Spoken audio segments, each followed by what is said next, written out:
Comenzando hoy con la de aplicación múltiple en esta primera hora y después ya nos toca la de 3/8. Veamos en qué consisten esas dos reglas de Simpson. Bueno, de acuerdo a la clase anterior, la regla de Simpson, 1/3 que vimos el pasado viernes, se usa para resolver integrales por aproximación mediante un integrando de segundo grado, una función cuadrática. En este caso, igual, seguimos utilizando la función cuadrática, pero de aplicación múltiple significa que vamos a hacer una partición de n segmentos, será entonces h igual al tamaño del intervalo b menos a partido entre n, con n un número par. ¿En qué consiste? Veamos. Supóngase entonces que tenemos la función de la clase anterior, ejemplo, era un polinomio de grado 5, 0.2 más 25x menos 200x cuadrado más 675x3 menos 900x4 y más 400x5. En lo que se vio en la clase anterior, bueno, ese polinomio se interpolaba por una cuadrática, para lo cual era necesario 3 puntos, ¿no? Con una cuadrática con 3 puntos se construye una cuadrática. Aquí vamos a darle un poquito más de exactitud al cálculo, ¿cierto? Cuando efectuemos la integral planteándola de la siguiente manera. Entonces, al dividir el intervalo a, b, que para este ejemplo es 0, 0.8, en n segmentos, toca entonces darle un valor a ese n para poder efectuar un cálculo más preciso. Primero, hagamos el planteamiento para n segmentos. ¿Cómo quedaría la integral en general? Y de aquí la fórmula. La integral, que en este caso sería la de aproximación desde a hasta b, 0 hasta 0,8, de la función que nos estén dando, en este caso ese polinomio de grado 5, por regla de Simpson, uno tiene que plantear n integrales de esta naturaleza. Comenzaríamos con la integral desde x sub 0 hasta x sub 2 de la función. Luego le sumamos una que vaya desde x sub 2 hasta x sub 4. Nótese que hay datos pares en los subíndices de los valores x, y así sucesivamente hasta plantear la última, que sería la que concluye en x enésimo, o sea que va desde xn-2 hasta xn, esa última integral. Todas y cada una de estas integrales al lado de la mano derecha tienen la misma fórmula, que es la que se vio en la clase anterior como regla de Simpson 1/3.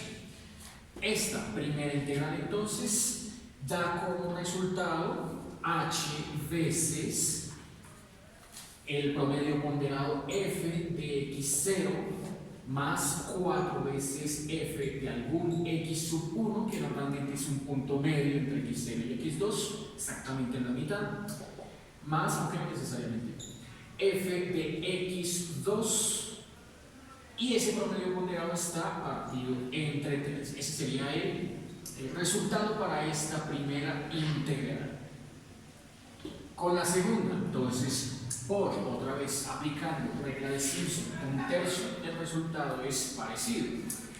H veces, ahora el promedio ponderado es f de límite inferior x sub 2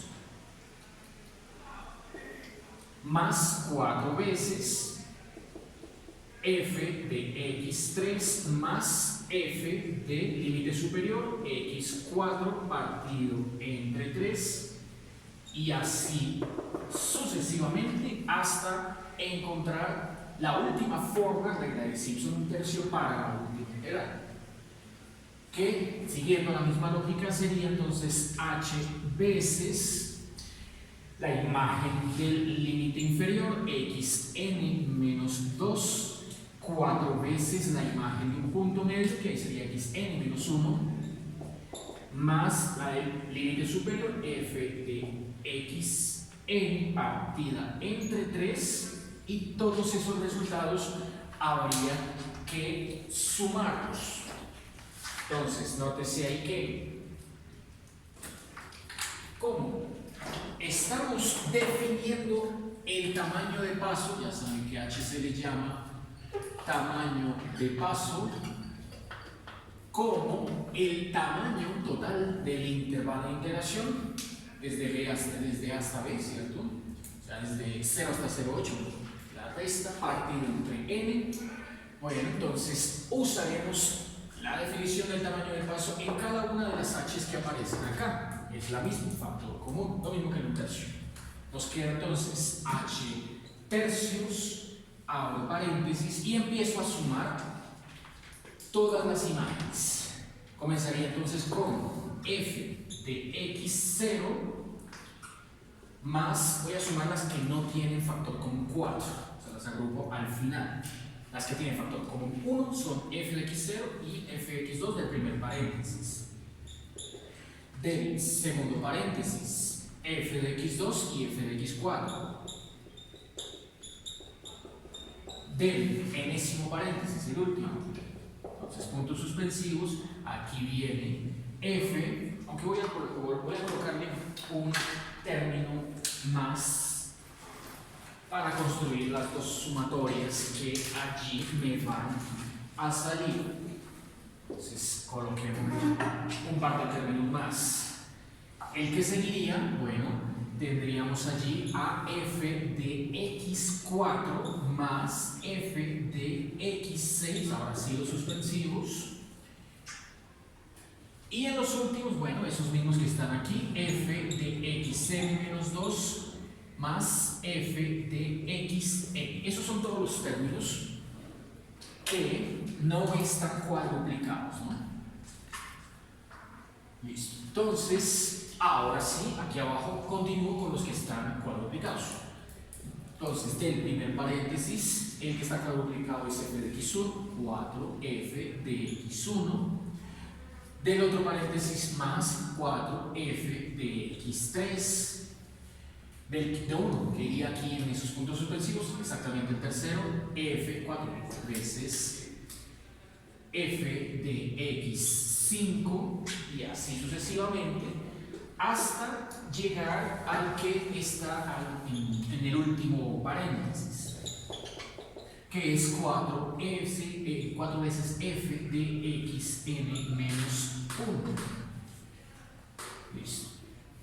Entonces, como ven, cada una de estas dos líneas puede plantear una sumatoria.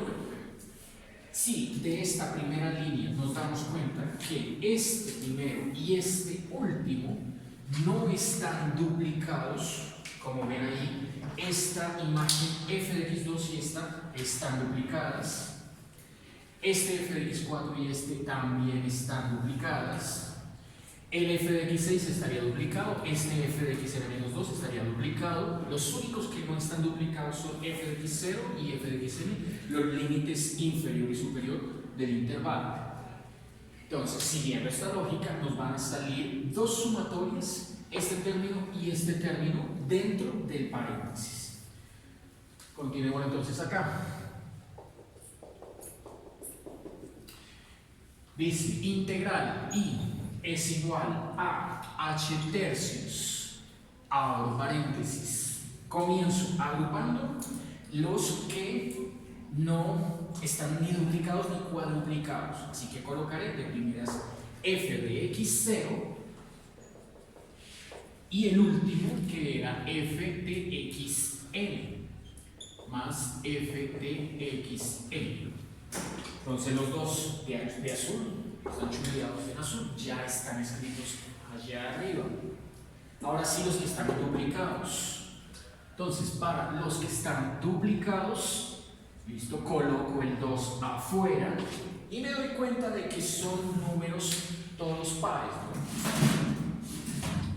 Tienen este subíndice 2, este subíndice 4, este 6, este n-2, todos son subíndices pares, los que están duplicados. Entonces debo plantear una suma, ¿cierto? De tal manera que solamente contenga a los números pares.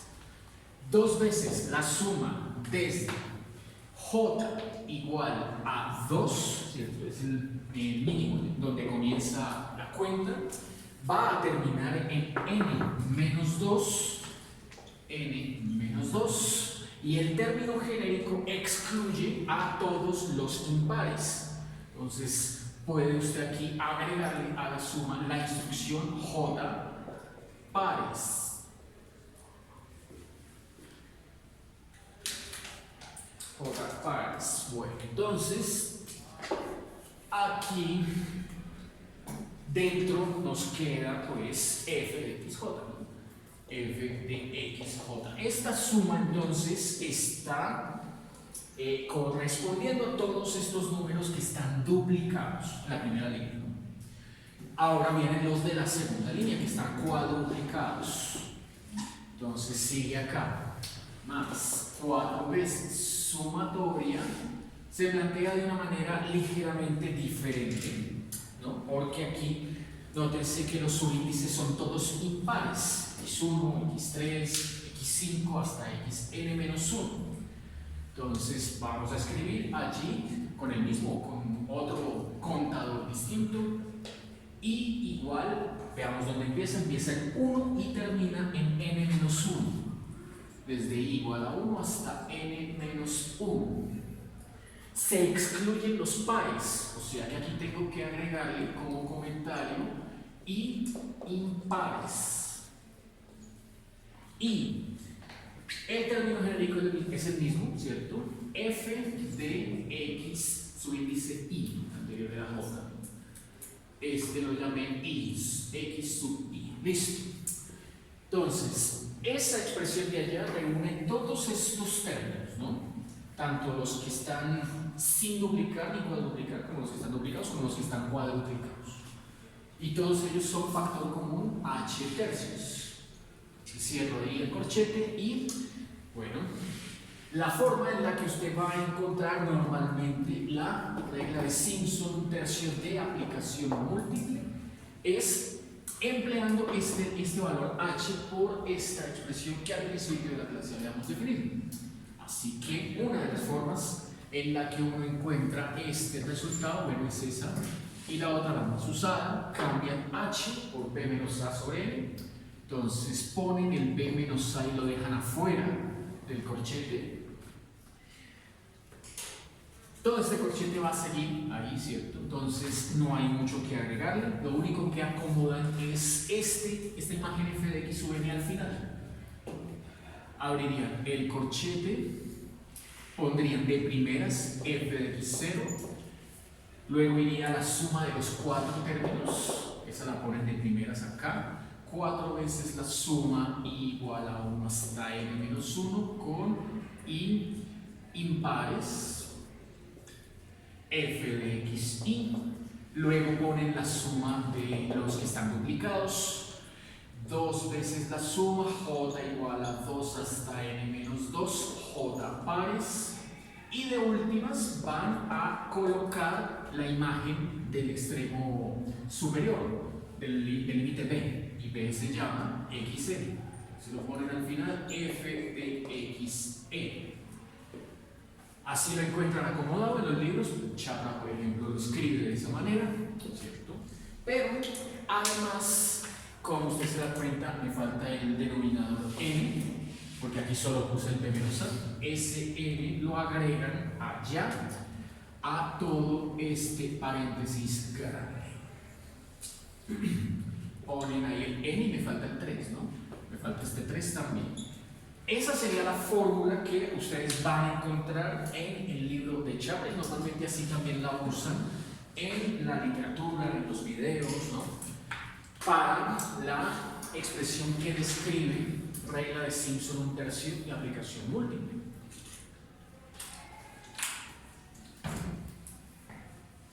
A esto entonces, según vimos la clase anterior, esta cantidad de acá es lo que por lo general llamamos la anchura, mientras que toda esa cantidad de acá, toda esta cantidad de acá es lo que llamaríamos la altura o peso ponderado. Altura o peso ponderado, altura ponderada también le llaman. Para la regla de Simpson de aplicación múltiple utilizan como error estimado la siguiente expresión. Utilizan la fórmula E sub t igual a menos B menos A la 5 sobre 180 N a la 4, el valor promedio de la cuarta derivada. Listo. Teniendo ya las fórmulas generales, ahora sí podemos volver al ejemplo planteado con este polinomio de grado 5 en ese intervalo 0 a 0.8. Entonces quitemos desde acá esto, que aparte de la deducción de la fórmula, y ahora sí vamos a continuar con el ejemplo. Bueno, entonces dice allá que lo primero que debemos pues hacer acá es identificar quién es A, el mismo x sub 0, el valor que aquí nos dieron como 0. Identificar quién es B, es el mismo x sub n, es el que aquí nos han dado como 0.8, ¿cierto? Y miramos qué datos de imágenes necesitamos. Bueno, pues ahí ven en la fórmula lo que está encerrado en azul, la anchura. Entonces, anchura B menos A, o sea, 0.8 menos 0 nos da una anchura de 0.8.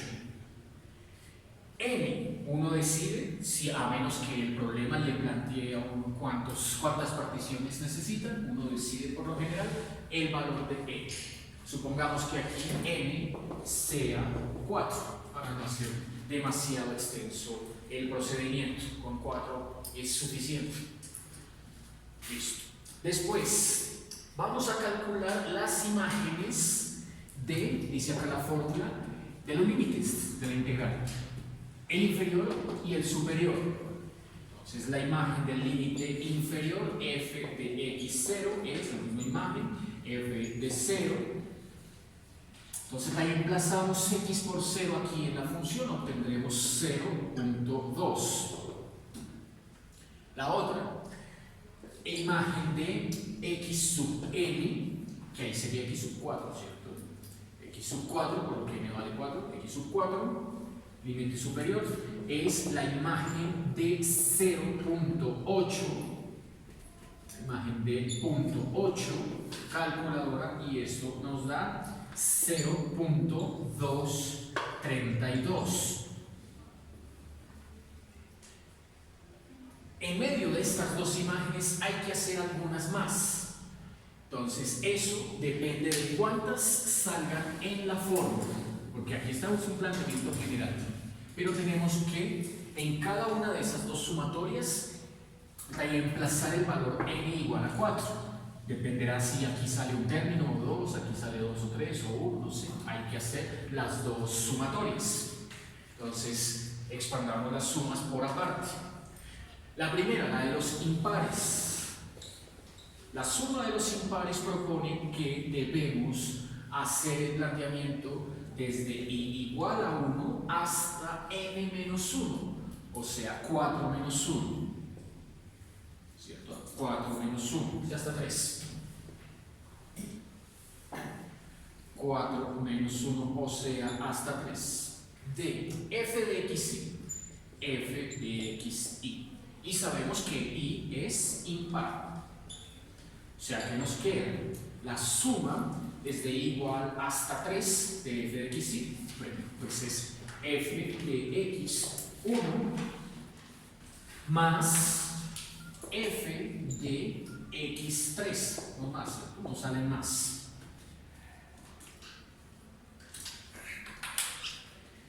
Esto sugiere que debemos calcular la imagen de x1 y de x3. Así que debemos conocer quién es x1 y quién es x3 para sacarle su imagen. Entonces, dejémoslo ahí pendiente, en espacio, para calcular las dos imágenes que aquí necesitamos. ¿Quién es x1? ¿Quién es x3? ¿Quién es x3? ¿Y cuáles son sus imágenes? F de x1 y f de x3. Por un lado, ¿no? Ahora la otra, la de los pares.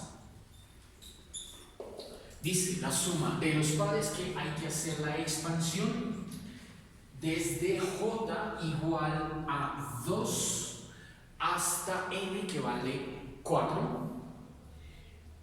4 menos 2, ¿cierto? 4 menos 2, eso dice allá el límite superior de la suma. 4 menos 2, o sea 2. Y desde j igual a 2 hasta él mismo, pues solo sale un término, ¿no? De f de xj con j pares. Entonces no sale más sino un único término, f de x2.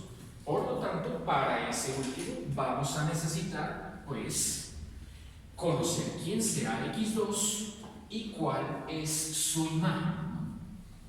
Entonces aquí, j par, necesitaremos quién es x2 y cuál es su imagen. Entonces, para esos 6 números que aquí necesito, bueno, sigamos aquí al frente y los identificamos. Bueno, ¿cómo identificarlos? Los xy primero, el x1, x2 y x3. Además sigue la lógica, ¿no? Tiene que ir en ese orden. Tienen que calcularse empleando el tamaño de paso. Entonces, por aparte, el tamaño de paso lo vamos a obtener según la fórmula como h igual al tamaño del intervalo, que ya lo tenemos, es 0.8 dividido entre n, y n es igual a 4. Entonces, 0.8 dividido 4, eso da 0.2. Quiere decir que cada 0.2 se le va a ir agregando al nuevo valor x sub i, comenzando desde x sub 0, ¿no? Entonces, se hace un listado. X sub 0, ya lo tenemos por acá, es 0, y su imagen, f de x0, nos dio 0.2. El siguiente, ese sí lo tenemos, para eso necesitamos el tamaño de paso. X sub 1 lo vamos a encontrar sumando h veces a x sub 0. X sub 0 más h. X sub 0 más h. O sea, a 0 le sumamos 0.2. Listo, hemos encontrado que x sub 1 es 0.2. Este era uno de los que necesitábamos, ¿no? X sub 1. Listo. A x sub 1 toca calcularle su imagen. F de x sub 1, o sea, f de 0.2, es 1.288. Que ese era otro dato que aquí necesitábamos. Entonces ya.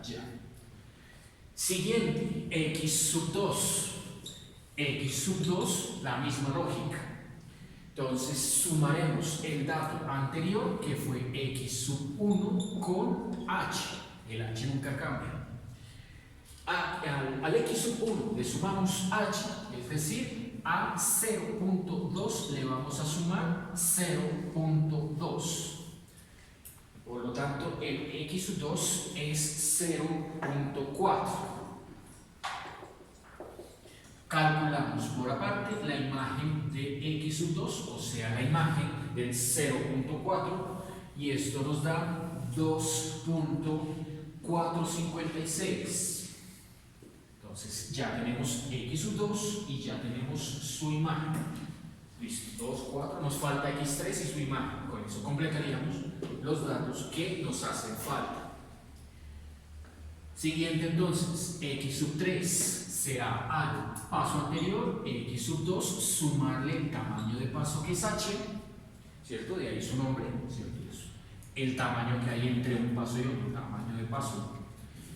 Y sería al 0.4 sumarle el tamaño de paso que es 0.2, o sea, x3 0.6. Calculamos la imagen del 0.6, f de x3, esto da 3.464. Listo, entonces este y este ya completan todo lo que necesitábamos, ¿no? Concluiremos con el límite superior, que es el x sub 4 o x sub n, ¿cierto? X sub 4 entonces debe coincidir con el límite superior del intervalo. Es al 0.6, que es el x3, tocaría sumarle el tamaño de paso, que es 0.12. Como ven, efectivamente da el 0.8, que corresponde al límite superior de la integral. Calculamos su imagen, esta ya la teníamos, ¿cierto? F de 0.8 y esa 0.232. Listo. Entonces, ¿qué encontramos acá? Encontramos que efectivamente este y este, su índice par, ¿cierto? El x1 y el x3, su índice impar, pertenecerán a la sumatoria impar, ¿cierto? Efectivamente, esta que habíamos planteado por acá. El del medio, x sub 2, es su índice par, pertenece a la sumatoria par, ¿cierto? La que habíamos descrito por acá de últimas. Y los límites de la integral con sus imágenes son los que estaban aquí individualizados. F de x0, ¿cierto? Y f de xn. Ya está todo listo entonces para reemplazar en esa fórmula. Bueno, esto ya no. Usamos entonces la fórmula de aproximación Simpson tercio múltiple, que dio I igual a anchura B menos A. B menos A, la anchura dio 0.8 veces, entonces abro paréntesis y aquí va f de x0, si quieren colocarlo en el mismo orden, 0.2 más 4 veces la sumatoria de las imágenes impares, o sea que allí me toca abrir un paréntesis y sumar las dos de azul, 1.288 con 3.464. Luego va dos veces la suma de los pares, las imágenes pares. Entonces esa es una sola, es la de color rojo, que está en toda la mitad, y dio 2.456, ¿cierto? Aquí ya sabíamos que salía un único término, ahí está. Y por último, se le agrega la imagen del límite superior, que es 0.232. Todo eso va dividido entre, dice la fórmula, 3 veces el n. Y como n es 4, entonces 3 por 4, 12, es el divisor. Conclusión. Manda uno a la calculadora todo ese cálculo y da como resultado integral igual a 1.623.467. Esto entonces sugiere que el intervalo que uno está partiendo, pintémoslo de esta manera, entonces sería el eje X más, para no pintar toda la gráfica. Ese igual está en lo que se hizo la clase anterior, es decir, la gráfica. Dice que comienza en 0 y de 0,2 en 0,2 llega hasta 0,8. Entonces 0, 0,2, 0,4, 0,6 y 0,8. En ese diagrama, este esquema sencillo que estoy aquí planteando, que es solo el dominio, ¿no?, de la función, ahí lo que uno se da cuenta es que hay dos detalles, ¿cierto? Por un lado, 1, 2, 3, 4, 5 puntos, ¿cierto? 5 puntos, y esos puntos pues, son un número impar, y hay 1, 2, 3 y 4 segmentos. Entonces 4 segmentos es un número par, ¿cierto? Recuerden que la fórmula fue diseñada con un tamaño de paso n par, ¿cierto?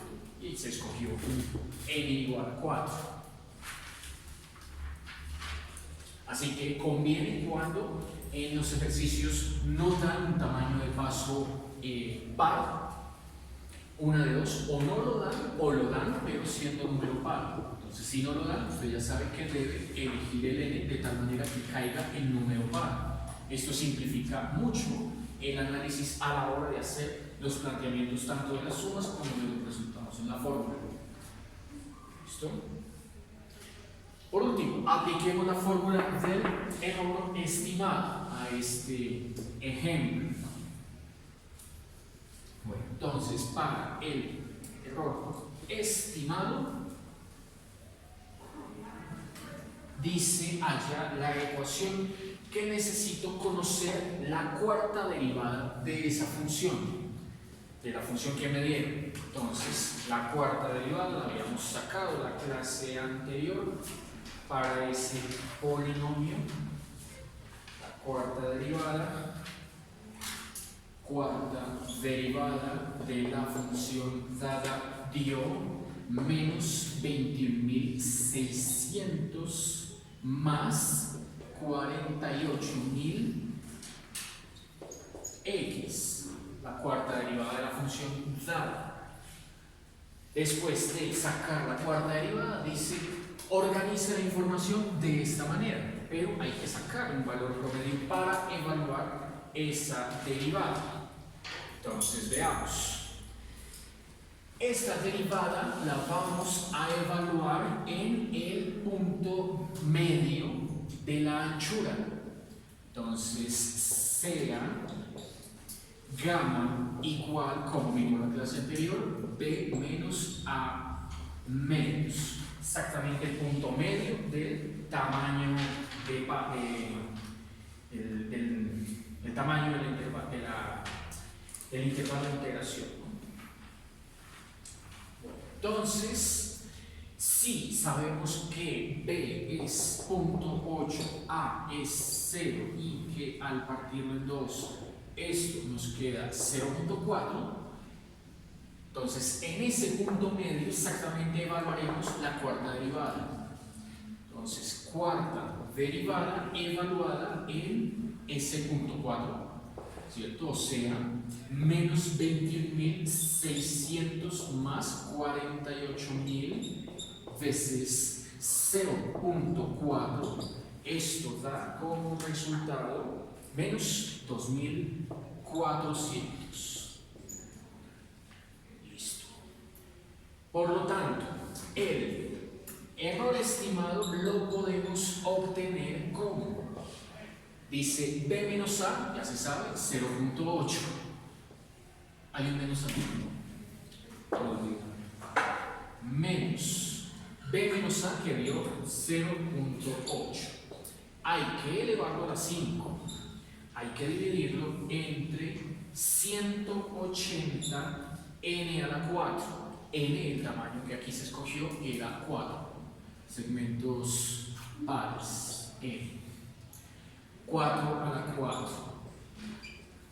Luego hay que multiplicar por esto que acabé de obtener, menos 2400.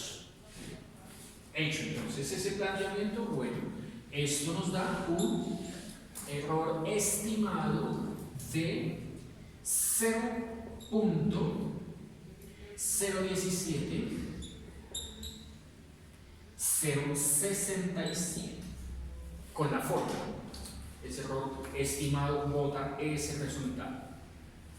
Si uno no quiere usar la fórmula, hay una segunda alternativa, así como lo vimos en la clase anterior. Entonces, ¿cuál es la segunda alternativa? Veamos.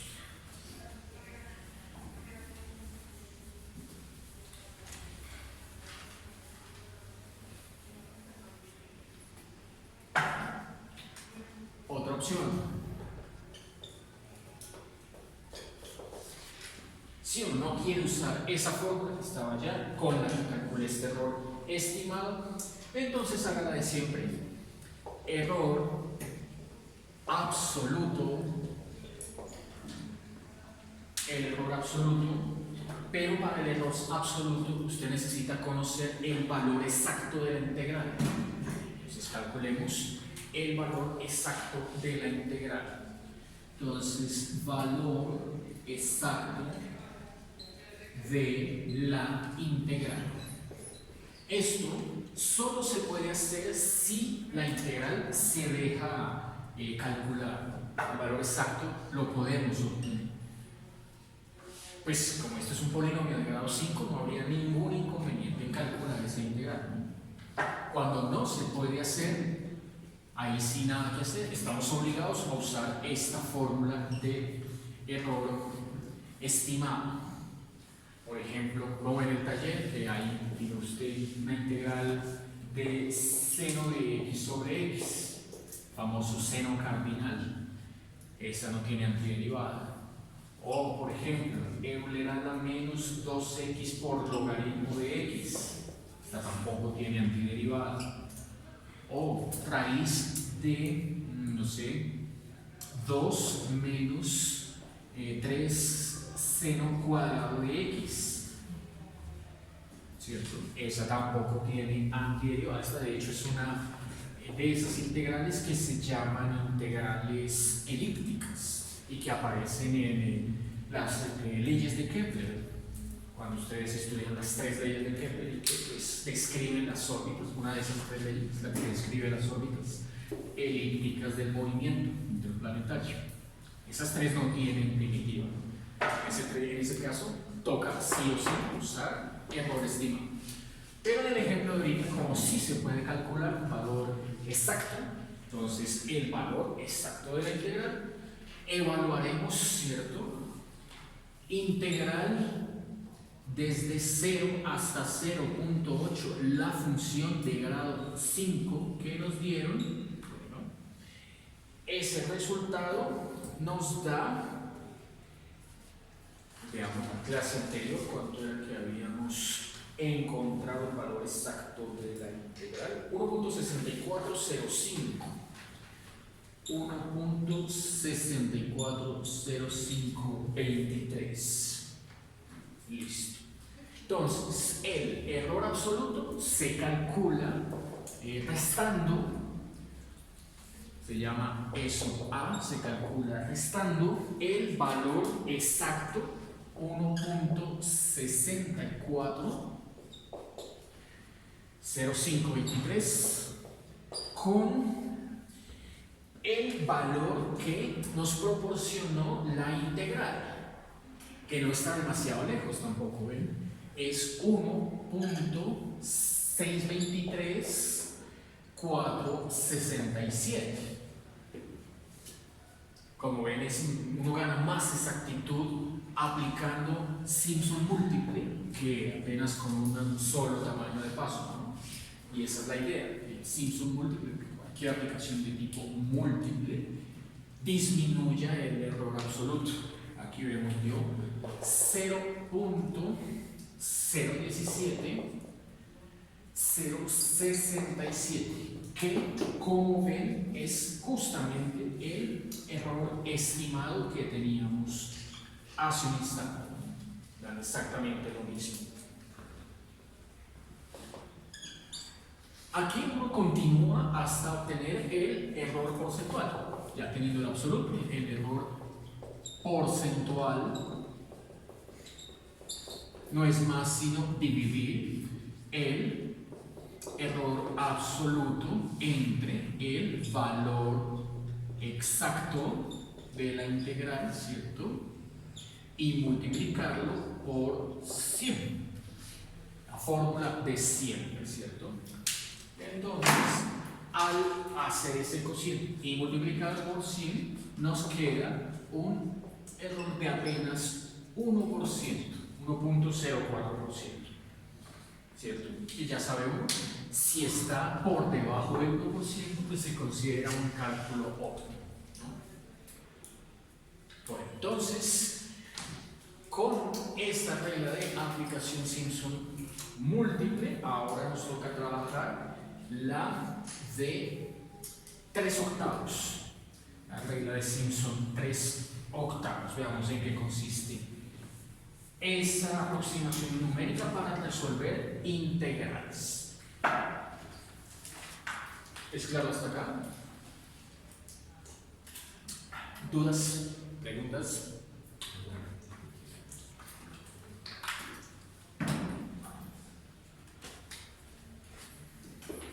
Regla de Simpson 3/8. ¿En qué se va a diferenciar esta regla de Simpson 3/8 con la que vimos la clase anterior, la de 1/3? No es el nombre solamente, por supuesto tienen que tomar en cuenta que ahora el integrando ya no es un polinomio de segundo grado, ¿cierto? Que fue lo que condujo a la regla de Simpson 1/3, sino que ahora se utiliza un polinomio aproximante de tercer grado. Esa es la diferencia. Polinomio de tercer grado. Bueno, veamos entonces cómo hay que plantear. Planteamiento, de nuevo, hace uso del famoso polinomio de Lagrange, ahora de tercer grado. Entonces, utilizando el polinomio de Lagrange de tercer orden, ¿cierto? Vimos la clase anterior, de dónde se deducen todos los polinomios de cualquier grado de Lagrange a partir de una fórmula, la suma de un producto. Entonces, hoy vamos a escribir solamente el resultado. Entonces, ese polinomio de Lagrange de tercer orden está conformado por 4 términos que son f de 3x. Entonces, aquí saldría un cociente de un triple producto de monomios en el que aquí va x menos x1, x menos x2, x menos x3. Va, nótese que ahí en los paréntesis no está el x sub 0 porque ese x sub 0 va aquí en la imagen y va aquí abajo en lugar de la x de primeras, x0 menos x1, x0 menos x2, x0 menos x3. Ese sería el primer término del polinomio de Lagrange de tercer orden. Ahora, el segundo término, que sería el que llevaría la imagen f de x1, sigue esta lógica, ¿cierto? F de x1, otra vez van 3 monomios arriba, 3 monomios abajo, arriba cada uno de los monomios comienza la cuenta con x y abajo cada uno de los monomios comienza la cuenta con x1. Todo restando, ¿cierto? Todo restando. Y los valores que uno va a ubicar en cada uno de esos cajones, también en orden de izquierda a derecha, son todos los que tendríamos excepto el de subíndice 1. Ese no se usa. O sea, de aquí va x0, x2 y x3. Lo mismo acá. x0, x2 y x3. No se puede usar el mismo subíndice porque genera o un 0 en el numerador o una indeterminación 0 en el denominador. Por eso debe seguir esa regla. Segundo término, tercer término. Entonces, más siguiendo la misma lógica, ahora vamos con f de x2. Otra vez los tres paréntesis, arriba y abajo, otra vez las x acá, y ahora abajo va a ser el x2 de primeras, acá, acá y acá, ¿no? Todos restando. Entonces ya no vamos a colocar más x sub 2. Va la cuenta entonces con x0 acá y acá, x1 acá y acá y x3 acá y acá. ¿Cierto? Y por último, el que falta, la misma estructura, ahora va con la imagen f de x4, otra vez los tres monomios arriba y abajo, ¿cierto? Ese x4 se va a colocar abajo de primeras. F de x4 se va a colocar abajo de primeras. Acá, acá y acá. Arriba, como siempre, van las x de primeras, todos con signo menos. Y ya no se usa más. Entonces la cuenta dice que comienza en sub 0, sub 1 y sub 2. ¿Cierto?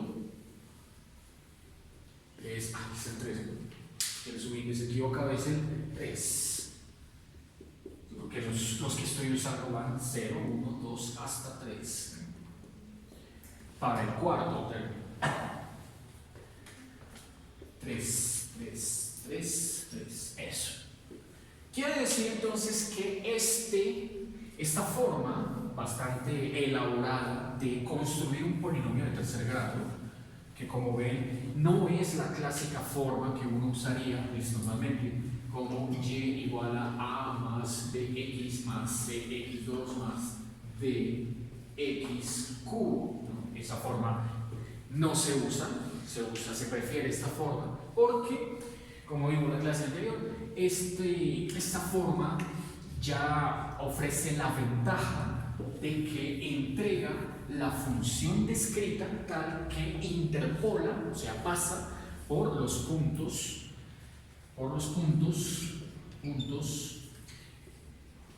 x0 y su imagen, x1 y su imagen, x2 y su imagen y x3 y su imagen.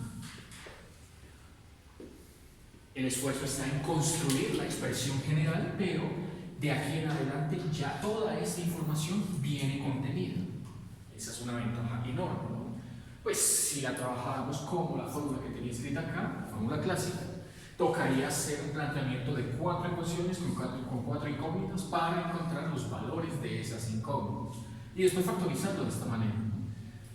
Bueno, entonces, en esa función polinómica de Lagrange, según lo visto en clase anterior, toca definir los alfas, ¿cierto?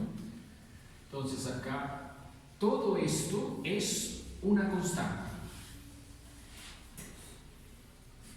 A esa constante la vamos a llamar alfa sub 0. Todo esto es una constante. A esa constante la vamos a llamar alfa sub 1.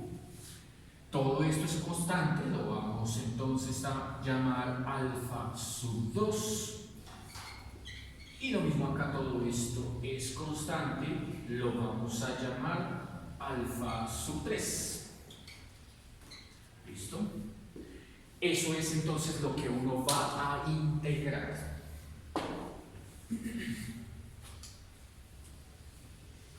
Entonces, aquí uno deja el planteamiento de ese tamaño, o por lo menos yo voy a dejarlo de ese tamaño, porque nos va a salir una enorme cantidad de integrales que después toca organizar para que coincidan con la respuesta final.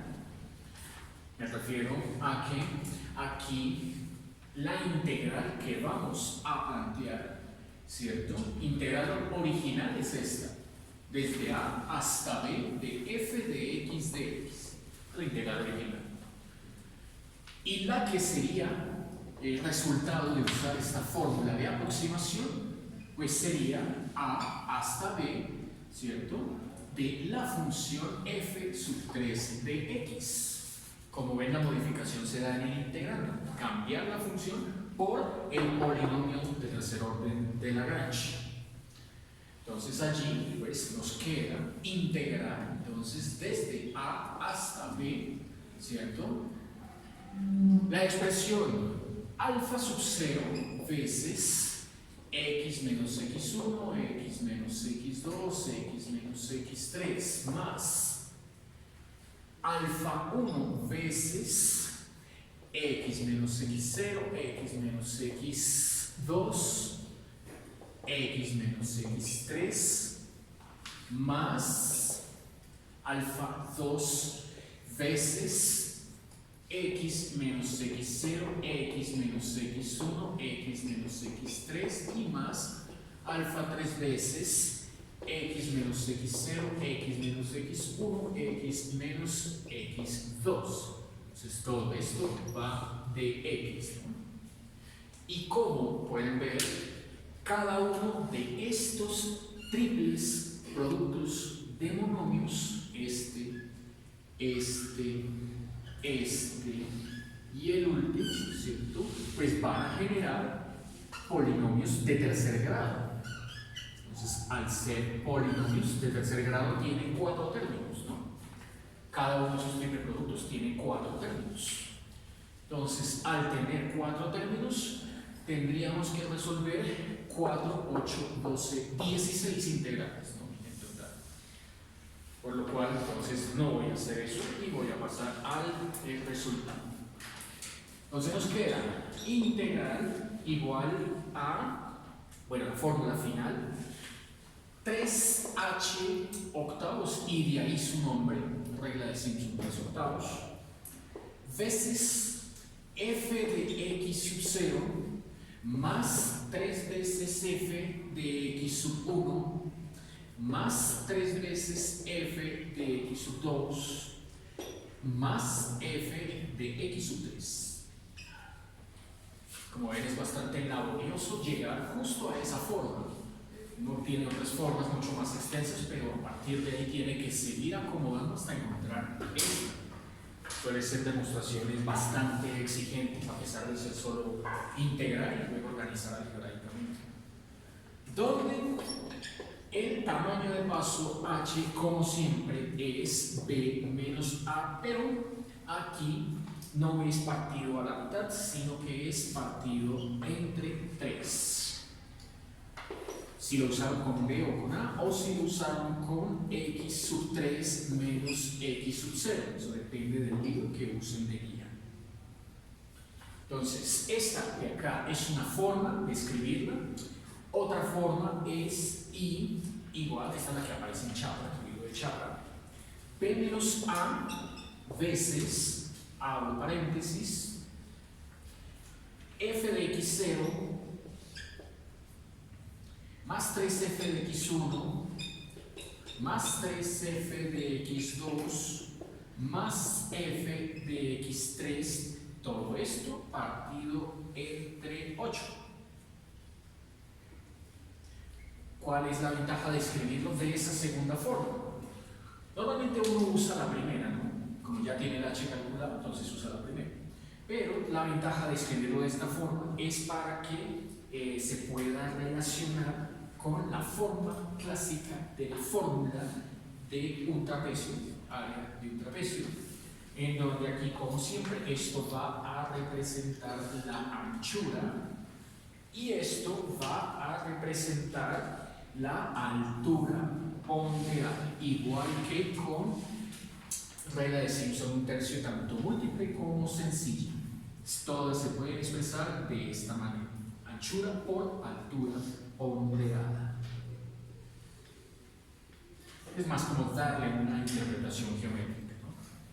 Pero en la práctica uno ya sabe, se queda con esto. Entonces vamos a la práctica y empleamos la fórmula Simpson 3/8 para resolver ya no el mismo ejemplo, sino una integral. Entonces veamos una integral. Listo. Entonces, ejemplo.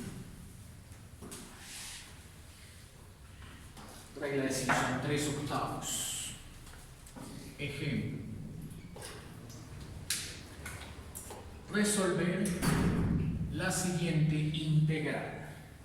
La integral a la que nos están pidiendo calcularle el valor es 1 hasta 2x cubo sobre 1 más la raíz de x de x. Esta integral se puede calcular por métodos tradicionales, una sustitución simple y sale, ¿cierto? Pero vamos a tomarla para ilustrar el método numérico Simpson 3/8. Veamos entonces cómo funciona. Es bastante sencillo conociendo las fórmulas, ¿no? Veamos lo primero que tenemos que hacer. Bueno, suele ser de gran ayuda la gráfica. Entonces hagamos una gráfica a esta función. Grafiquemos el integrando. Entonces voy a graficar el integrando versus x. Pongo aquí abajo el eje x y trazo x cubo sobre 1 más raíz de x, quedaría más o menos esta curva. Pasa por el origen, ¿cierto? Haría más o menos esta curva. Pide que calcule el área bajo la curva entre 1 y 2. Digamos que por aquí caiga el 1 y que por acá caiga el 2. Entonces, el valor de esa integral equivale al área bajo esta curva, ¿cierto? Atrapada entre las rectas x igual a 1 y x igual a 2. El valor de esa área es el valor de esta integral aproximada, ¿no? Listo, ya eso es todo. Entonces vamos a proceder numéricamente vamos comenzando con el tamaño de paso. Siempre uno comienza con bueno, antes del tamaño de paso los límites, ¿no? ¿Quién es A? ¿Quién es B? ¿Quién es H? Entonces, A, que sería x sub 0, es 1. B, que sería x sub 3, ¿cierto? X sub 3. X sub 3 es 2. ¿Listo? ¿Por qué x sub 3? Eso es lo que marca la fórmula. X0, x3, x3. Necesito conocer dos valores, x1 y x2. Pero antes, ahora sí, tamaño de paso. H lo plantean acá como x3 menos x0 tercios. x3 menos x0 tercios sería 2 menos 1 partidos de 3, o sea, 0.333 es el tamaño del paso. Ya saben que con el tamaño de paso se van a sacar los que nos faltan. x1, x2, ¿no? Y 0, x3 ya los tenemos. Veamos, entonces, hacemos lo mismo que habíamos aplicado ahorita con el ejemplo de Simpson un tercio múltiple. Ejemplo de la otra anterior. Un listado que organice allí los datos. Entonces, comencemos con x sub 0, que es 1, y su imagen f de x sub 0. Vamos a evaluar la función dada, ¿cierto? Ya sabemos, todo esto de acá es la función dada, el integrando, esto es f de x. Evaluaremos f en 1. Al evaluar nos da un medio. ¿Listo? 0.5. Sigue ahora uno con x sub 1, ¿cierto? X sub 1, y ya sabemos cómo se hallan los siguientes datos, ¿no? X sub 1 es x sub 0 más el tamaño de paso, o sea, 1 más 1/3, ¿cierto? 1 más 1/3, eso da 4/3. 4/3. Listo. Entonces, allá ahora sí, hagámoslo caballero. Escribiremos aquí al frente la imagen. Entonces, la imagen es f de x sub 1, calculadora, y esto da 1.10009. X sub 2 con el paso anterior más el tamaño del paso h, encontraré que a 4/3 le tengo que sumar 1/3, da 5/3, y a ese f de 5/3 le saco el f, calculo la imagen, queda 2.02079. Por último, x sub 3 tiene que darme 2, ¿no? Entonces x sub 3 sería al x2 sumarle el tamaño de paso h, o sea, a 5/3 tengo que sumar 1/3. 5 más 1, 6/3, efectivamente da el 2. Calculo la imagen f de x3 y esa da 3.3137. ¿Listo? Ya tenemos toda la información para reemplazarla en la fórmula. Entonces ya uno decide si la quiere usar en esta de acá o en esta de acá. Ya es cuestión de gustos, ¿no? Bueno, digamos que en la de arriba, integral da 3 veces el tamaño de paso. 3 veces el tamaño de paso, que fue 1/3. O sea, 3/3, 1. Partido entre 8 veces la imagen del 0, del x sub 0, 0.5, más 3 veces la imagen del 1, o sea, 1.10009, más 3 veces la imagen del 2, que dio 2.02079, y más la imagen del 3, que dio 3.3137, cierro paréntesis, hago el cálculo y esto me queda integral igual a 1.647046-375. Bueno, para el error estimado, ¿cierto? O para el error de truncamiento, el clásico, entonces usted ya sabe, necesitaría conocer el valor exacto de la integral. Aquí no lo voy a hacer, pero sí puedo escribir el valor exacto, porque sí se puede calcular de manera exacta, y el valor exacto da 1.64710-7951. Como ven, no es demasiado lejano el resultado del exacto. De hecho, el error porcentual está por debajo, bastante por debajo del 1%, es 0.0037%, por lo que la aproximación numérica fue bastante apropiada, ¿no? Bueno, ingenieros, con esto entonces concluimos la clase del día de hoy.